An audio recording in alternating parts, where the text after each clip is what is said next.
नमस्कार दोस्तों, CS centre में मैं आपका स्वागत करता हूं। आज जो कि 2022 का सितंबर मंथ और 19 सितंबर है, और उसको देखते हुए कुछ न्यूज़पेपर के मैं जो कटिंग्स का डिस्कशन करने जा रहा हूं। और यहाँ पे 4 या 5 पॉइंट जो कि काफ़ी इम्पोर्टेंट है आज के लिए, उसको हम देखेंगे। और आप इस चीज़ को देखेंगे, हमेशा रियलाइज़ करेंगे कि जो भी मैं करंट अफेयर्स का पढ़ाऊँगा वो कहीं ना कहीं स्टैटिक्स पार्ट से रिलेटेड हो, चाहे इकोनॉमिक्स हो या फिर पॉलिटी हो या जियोग्राफी हो, इकोलॉजी, इन्वायरमेंट, चाहे जो भी हो। और ये जो चैनल का जो भी वीडियोज है वो टू द पॉइंट होगा। जो एग्ज़ाम्स होते हैं उसमें ऐसा नहीं है कि एग्ज़ाम के आउट ऑफ एग्ज़ाम या हाँ, हालांकि ये हो सकता है कि आपको मोस्टली बहुत ज़्यादा बल्क इंफॉर्मेशन और टॉपिक के लिए ज़्यादा से ज़्यादा जो है कि ये देखने को मिले कि बहुत सारे डेप्थ में जा कर के और डीप में जो कि हम लोग एनालिसिस कर रहे हैं, बहुत से टॉपिक का डायमेंशन हम कवर कर रहे हैं। फॉर एग्जांपल, अगर हम आज प्रेजेंट टाइम में आज जो हम एक उसमें टॉपिक है WTO का। अगर आप WTO की बात करें, अगर प्रीवियस ईयर की हमारी प्रीवियस क्लासेस अगर देखा होगा आपने, तो उसमें एक चीज़ देखा होगा कि हमने balance of payment, balance of trade के बारे में बात किया है, राइट। उसमें 2 वीडियोज हमने बना करके डाला। तो वो वहाँ का जो balance of payment, balance of trade, capital account, current account का जो हमने सिस्टम डिस्कस किया था, उसका कहीं ना कहीं लिंक्स आपको यहाँ पे WTO में देखने को मिलेगा। दूसरी ये चीज़ें हैं कि जब हम क्या बोलते हैं शेड्यूल का डिस्कशन किए थे कि कॉन्स्टिट्यूशन में कितने शेड्यूल होते हैं, उसको देखते हुए अगर आप शेड्यूल का मैंने भी एक वीडियो बनाया हुआ है, उसको अगर आप देखें कि उसमें शेड्यूल 5 और 6 उसमें SC ST के लिए बात की गई है, ठीक है। हालांकि कुछ स्पेसिफिक चीज़ें बताई गई हैं, जब आप और पॉलिटी में डेप्थ में पढ़ेंगे तो और नॉलेज होगा उसका। कहीं ना कहीं रिलेशन आपका यहाँ पे होगा status of the schedule caste in the constitution में जिक्र होता है। आज यहाँ पे मैं इस टॉपिक को लेकर के पढ़ूंगा कि जो शेड्यूल कास्ट होते हैं उनको कैसे स्टेटस और कौन कौन सी रिलीजियस में दिए गए। हालांकि अगर आप हमेशा जनरली सोचते होंगे कि SC है, ST है, वो हिंदू रिलीजियस में भी होगा, मुस्लिम में भी होगा, क्रिश्चियन मिशनरी, ऐसा नहीं है। ऐसे जो कि कुछ ही रिलीजियस में स्टेटस मिला हुआ है लोगों को, और ST OBC जो है उनको पूरे रिलीजियस में ऐसा कोई स्पेसिफिक क्राइटेरिया नहीं है उनको। तो मेरा कहने का मतलब कि जो भी हम डिस्कस कर रहे हैं यहाँ पे, वो सारी चीज़ें आपको ये इस तरह से इंटरकनेक्ट करेंगे कि आप अगर प्रॉपर तरीके से, ज़्यादा वीडियो नहीं लंबा बनाता हूँ, 5 से 6 मिनट का बनाता हूँ, तो उसमें आप ये चीज़ देखेंगे कि वो सारी चीज़ें वहाँ पे हो रही होती हैं। तो उसमें कहीं ना कहीं रिलेटेड होंगी और शॉर्ट वीडियो रहेंगी। आप कहीं भी चलते हुए उसको ऑन ऑफ करके देख सकते हैं, विजिट कर सकते हैं। डाउट आते हैं तो उसमें आप कमेंट बॉक्स में कर देते हैं। आज मैं यहाँ पे कुछ क्वेश्चंस भी छोड़ूंगा कि आप अगर उसमें आपको जो टॉपिक पढ़ाऊंगा उसी से क्वेश्चन मैं आपके लिए ये ओरली छोड़ूंगा कि आप उसमें कमेंट करिए। फॉर एग्जांपल, अगर मैं SC ST की बात करूँ, आज स्टेटस की जो SC की बात कर रहा हूँ, तो मैं पूछ सकता हूँ कि कौन से शेड्यूल में SC ST एरिया के बारे में बात की गई है, राइट। तो वो जाहिर सी बात है ऑप्शन होगा आपका शेड्यूल 5 और 6 होगा। तो ऐसे ही हम डिस्कस करेंगे। फिलहाल के लिए हम यहाँ पे आते हैं, स्टेटस के बारे में करते हैं। अब ऐसा है कि न्यूज़ में क्यों है, पहले हम ये देख लेते हैं। न्यूज़ में इसलिए है, गवर्नमेंट ऑफ इंडिया ने एक जो कि कमेटी का सेटअप किया है, मिनिस्ट्रियल कमेटी का। उसमें ये देखा जाएगा कि जो 3 रिलीजियस के अलावा, जैसे हिंदू, ठीक है, और बुद्ध हो गए और सिख हो गए, इनके अलावा अगर कोई शेड्यूल कास्ट का अगर कन्वर्ट होता है, जैसे मान लीजिए कि मैं या फिर कोई ऐसा पर्सन जो SC कैटेगरी में आता है, ठीक है, वो SC शेड्यूल कास्ट का बेनिफिट ले रहा था, और कुछ समय के बाद वो जो है कि किसी और रिलीजियस में, जैसे हिंदू का SC है, वो अगर क्या बोलते हैं, अगर सिख में होता है या फिर बुद्ध में होता, बुद्धिज्म में होता है, बौद्ध धर्म जो है, तो उसमें क्या है कि उसको तो मिलेगा है SC का स्टेटस जो बेनिफिट है। बट इन 3 रिलीजियस के अलावा अगर वो क्या बोलते हैं, मुस्लिम, इस्लाम में अगर कन्वर्ट हो जाता है, जैन में कन्वर्ट हो जाता है, क्रिश्चियन में कन्वर्ट हो जाता है, तो क्या उसको बेनिफिट मिलेगा या फिर उसको स्टेटस SC का जो कि रहेगा। तो सवाल इसी पे डिस्कस करने की, हालांकि प्रेजेंट टाइम तक अभी एससी का जो शेड्यूल कास्ट का जो अनुसूचित जाति का जो स्टेटस है वो केवल 3 रिलीजियस में दिया गया। आपसे क्वेश्चन ऐसा पूछ सकता है विच वन, कौन से ऐसे रिलीजियस है जिसमें एससी का स्टेटस दिया गया है, तो वो आपका हिंदू हो गया, बुद्ध हो गया और सिख हो गया, राइट। ये 3। दूसरी ये चीज़ मैं आपको बता दूं कि जो एससी का स्टेटस दिया जाता है वो कौन देता है। हालांकि प्रोसीजर लॉ बनाना तो पार्लियामेंट का काम है, जो संसद होती है, लेकिन एससी का स्टेटस शेड्यूल कास्ट का जो है कि प्रेसिडेंट देता है, वो उनके पास अथॉरिटी होती है, वो कर लेते हैं। तो ये हमारा ये पहला रहा जो कि डिस्कस किए हम अभी, एससी का स्टेटस हो गया। दूसरा जो हमारा है पीएम प्रणाम। पीएम प्रणाम का अगर आप देखने की कोशिश करें तो इसका फुल फॉर्म मुझे नहीं लगता कि आपको याद करना चाहिए, बट इतना है कि ये फर्टिलाइजर, जो उर्वरक होता है फर्टिलाइजर, ठीक है, फर्टिलाइजर। तो जो फर्टिलाइजर होता है जैसे हम एग्रीकल्चर में यूज करते हैं, यूरिया, डाइऑक्साइड यूज करते हैं, फास्फोर यूज करते हैं, तो उसको लेकर के ये चीज़ें गवर्नमेंट ऑफ इंडिया ने। अगर आपसे पूछे कि क्वेश्चन में पीएम प्रणाम किस चीज़ से रिलेटेड है, ये हालांकि यूपीएससी के लेवल का भी है, यूपीएससी इस तरह के क्वेश्चन पूछ देती है कि पीएम प्रणाम किस चीज़ के। प्रणाम से कई चीज़ें आ जाती हैं कि भाई हो सकता है धार्मिक है, प्रणाम कर रहा हो, या फिर कुछ अलग हो सकता है, लेकिन बहुत कम नॉलेज जाएगा अगर आप न्यूट्रिशन मिशन ऐसा करके है प्रोग्राम। तो ये फर्टिलाइजर से रिलेटेड है। हम इसका टॉपिक बता देते हैं कि क्या है। इसका ये मतलब है कि जो हम ज़्यादा से ज़्यादा न्यूट्रिशंस या फर्टिलाइजर अपने एग्रीकल्चर में यूज करते हैं प्रोडक्शन के लिए, हमें क्या होता है कि ज़्यादा हम कहते हैं कि जितना फर्टिलाइजर डालेंगे उतना प्रोडक्शन होगा, उत्पादन होगा, उर्वरक जितना डालेंगे। हालांकि ये फैक्ट्स है, लेकिन यूनिवर्सल मतलब हमेशा सार्वभौमिक सत्य नहीं है, सत्य कुछ और भी होता है।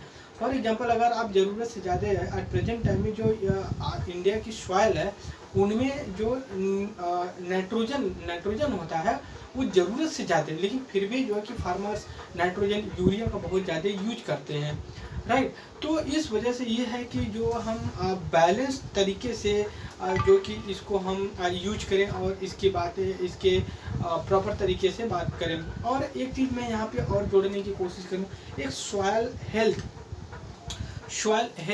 का जो मिट्टी का यानी जो मिट्टी होती है उसकी सेहत या हेल्थ के बारे में एक सॉइल हेल्थ कार्ड इशू किया गया है, ठीक है। वो हमें लगता है कि 2016-17 में इशू किया था गवर्नमेंट ने। तो उसका ये एम था कि हम जो सॉइल है, फार्मर अपने लैंड का कुछ जगह से सॉइल उठाएगा और लेबोरेटरी में देगा, तो उसका सैंपल हम देखेंगे।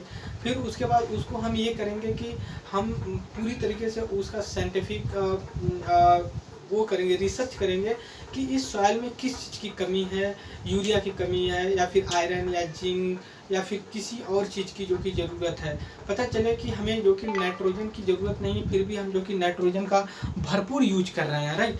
लेकिन जब चीज़ की जरूरत हम उसका कर रहे हैं तो उसका 2 लॉस होता है। एक ये वो लॉस होता है कि जो सॉइल होती है वो ओवर न्यूट्रिशंस हो जाएगा उसमें, जैसे कि नाइट्रोजन का जरूरत से ज़्यादा हो जाएगा, तो उसका कहीं ना कहीं साइड इफेक्ट होगा। दूसरी चीज़ है कि फार्मर्स ज़्यादा उसमें जो है कि ये करता है फर्टिलाइजर यूज करेगा, तो उसका जो इकोनॉमिक कॉस्ट है, आर्थिक लागत है, वो बहुत ज़्यादा हो जाएगा। तो इस वजह से सॉइल हेल्थ कार्ड अगर पूछता है तो उसमें 12 न्यूट्रिशंस होते हैं। उसको एग्रीकल्चर के टॉपिक में हम और डेप्थ में डिस्कस करेंगे।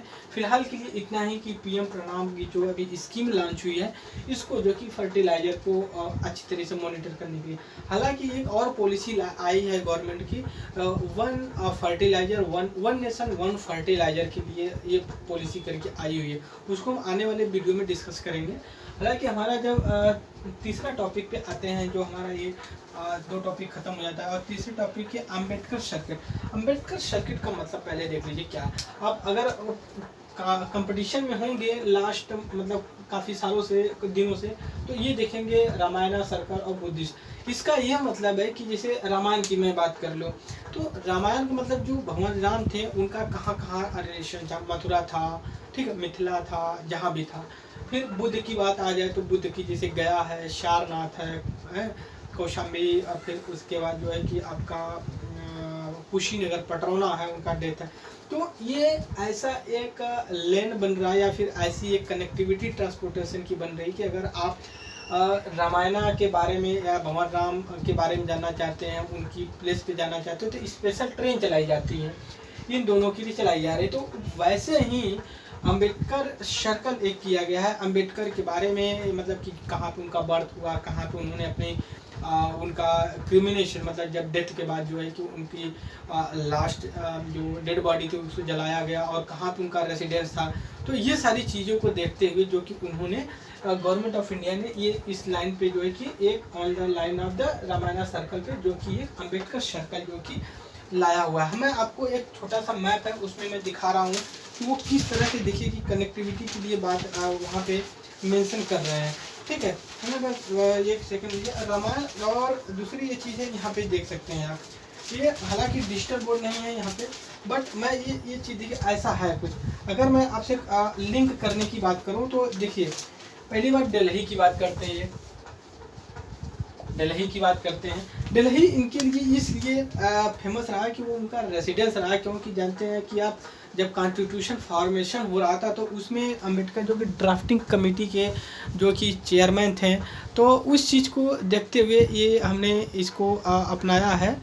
ठीक है, एक चीज़ें हम थोड़ा सा इसको और पीछे लाते हैं, थोड़ा दीजिए, थोड़ा सा दिख नहीं रहा होगा आप लोगों को, तो इसलिए हम थोड़ा सा इसको नीचे कर रहे हैं।